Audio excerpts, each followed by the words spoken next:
Assalamualaikum warahmatullahi wabarakatuh. Selamat pagi anak-anak. Semangat pagi. Masih semangat ya menerima pembelajaran daring ini? Apa kabar kalian hari ini? Semoga semua dalam keadaan sehat dan akan selalu sehat sehingga kita bisa bertatap muka lagi seperti sedia kala, seperti dahulu ya.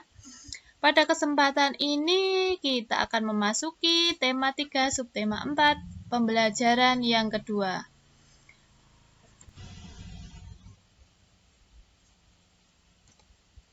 Apakah kalian pernah memakan gulali? Gulali itu semacam permen, namun tidak mengalami proses pabrik, jadi pembuatannya itu sangat alami. Nah, seperti ini contoh gulali di masa sekarang. Namun, gulali yang sesungguhnya adalah yang seperti ini. Nah, ini gulali yang sederhana. Nah, kita mau mencoba untuk membuatnya. Bagaimana ya? Bahan yang perlu kita siapkan yang pertama adalah gula pasir. Sebaiknya kita menggunakan sedikit saja karena kita baru pertama untuk mencoba. Nanti kalau kita sudah bisa, sudah lancar dalam membuatnya dan hasilnya bagus, kita bisa menggunakan dalam jumlah yang banyak. Nah, yang pertama adalah gula pasir, yang kedua adalah air matang. Yang ketiga adalah pewarna makanan, pewarnanya bebas ya. Dan yang keempat, tusuk sate. Apabila tidak punya tusuk sate, boleh menggunakan sumpit. Nah, di sini ada proses pembuatannya. Karena terlalu panjang, jadi nanti Bu Guru kirim link untuk membuka proses pembuatan gulali oleh Bu Guru ya. Nah, sekarang ayo kita tulis. Buatlah pertanyaan dari proses pembuatan gulali yang sudah kamu lakukan. Tuliskan jawabannya pada di kotak yang disediakan. Kamu di sini tugasnya adalah membuat pertanyaan sekaligus membuat jawaban. Anak-anak bisa membuka di buku paket halaman 186. Bu Guru beri contoh satu ya. Yang pertama yaitu, apakah yang terjadi pada gula saat dipanaskan? Nah, dari pertanyaan ini kita sudah tahu bahwa kita sebelumnya harus benar-benar sudah membuat gulali agar kita dapat menjawab pertanyaannya. Apa yang terjadi pada gula saat dipanaskan? Jawabannya adalah berubah bentuk dan berubah warna. Dari bentuknya yang butiran-butiran, yang kristal, menjadi cair. Setelah itu setelah didiamkan nanti akan mengeras kembali.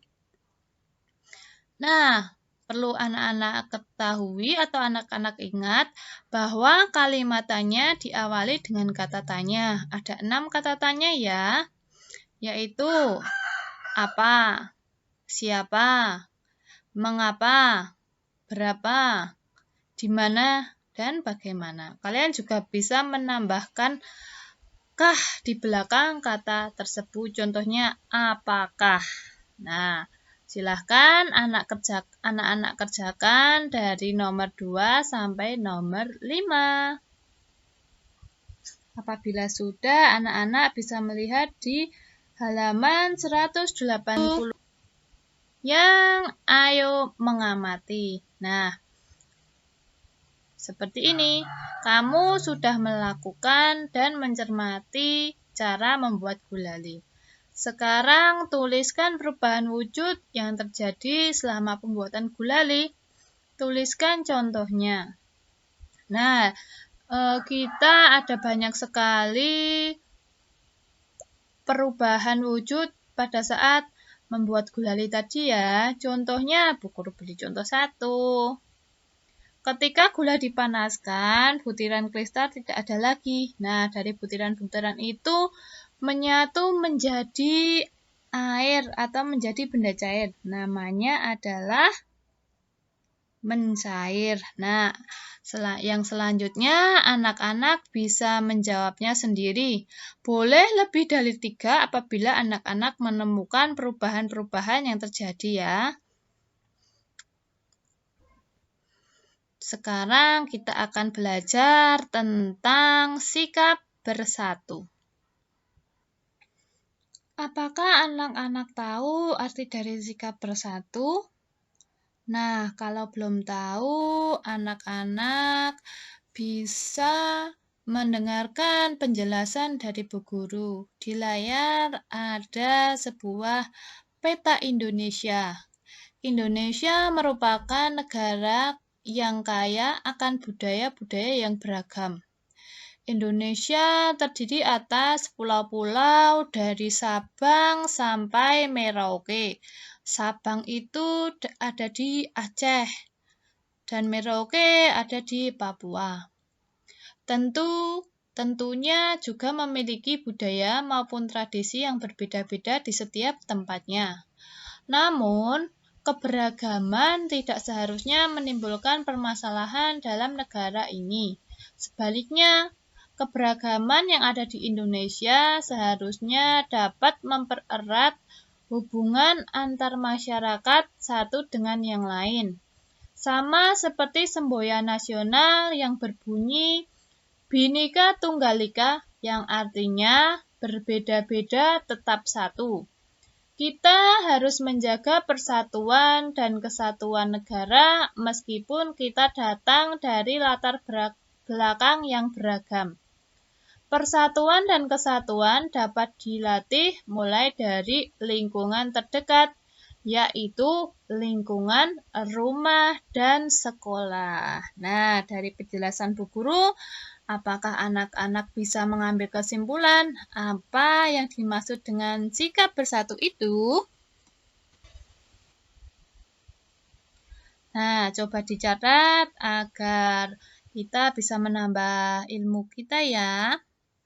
Yang dinamakan sikap bersatu adalah sikap yang menjadikan kita menjadi satu, tanpa mempermasalahkan keberagaman yang dapat mempererat hubungan antar masyarakat satu dengan yang lainnya.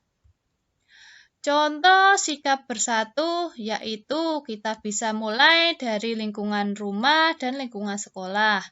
Contohnya, saling menghargai pendapat dan peran yang beragam di rumah. Saling menghormati hak dan kewajiban masing-masing. Saling menghargai keragaman suku, bangsa, dan budaya. Dan tidak merendahkan adat istiadat lain. Serta menghormati segala bentuk tradisi yang tidak sama dengan tradisi yang kita punyai. Intinya kita harus saling menghargai. Tumbuhkan rasa ini di dalam diri kita semua. Oke anak-anak?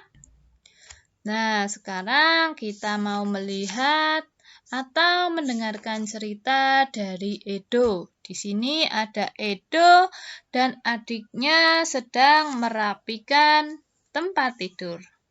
Perhatikan cerita berikut ya.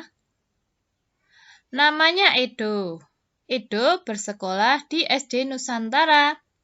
Setiap pagi sebelum berangkat sekolah, Edo merapikan tempat tidur. Edo juga menolong ibu menjaga adiknya ketika ibu sedang memasak sarapan. Pada sore hari, Edo membantu ibu menyiram bunga di pohon dan di kebun. Pada malam hari, ayah dan ibu membantuku mengulang pelajaran di rumah. Di rumah, Edo dan keluarga saling tolong-menolong. Tolong-menolong membuat pekerjaan menjadi mudah dan ringan. Edo pun menjadi semakin disayang oleh ayah dan ibunya. Nah, itu manfaat dari tolong-menolong ya. Sebenarnya masih banyak lagi, namun kita biasakan dulu tolong-menolong di lingkungan rumah. Nah, anak-anak juga harus membiasakan sikap ini di rumah. Tolong-menolong, kamu bisa menolong pekerjaan yang sesuai dengan kemampuanmu. Yang sudah, tetap dilanjutkan. Yang belum, mulai latihan. Latihan tolong-menolong dari yang kecil saja. Misalnya mengambil sampah apabila ada yang berserakan. Atau membantu ibu menyapu, merapikan tempat tidur, merapikan mainan. Itu sudah contoh sikap tolong-menolong loh, karena kita menolong ibu. Seperti itu. Oke, biasakan ya.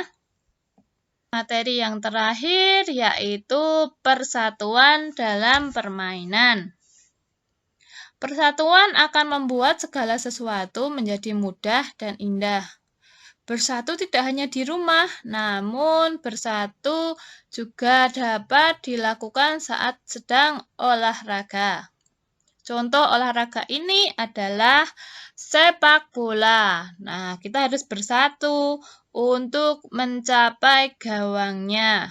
Nah, pada layar anak-anak bisa melihat teman-teman Edo sedang melakukan estafet bola.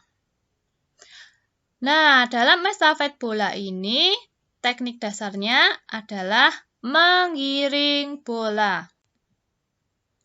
Teknik menggiring bola ada 3 cara, yaitu yang pertama adalah menggiring bola dengan kaki bagian luar. Dan yang kedua, menggiring bola dengan kaki bagian dalam. Dan yang ketiga, menggiring bola dengan punggung kaki.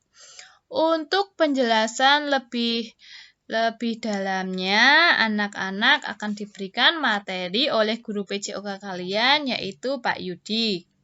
Untuk materi dari Bu Guru, sekian. Apabila ada pertanyaan, anak-anak bisa bertanya melalui WA.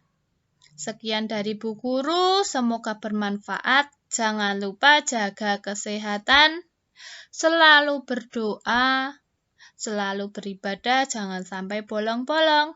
Terima kasih. Wassalamualaikum warahmatullahi wabarakatuh.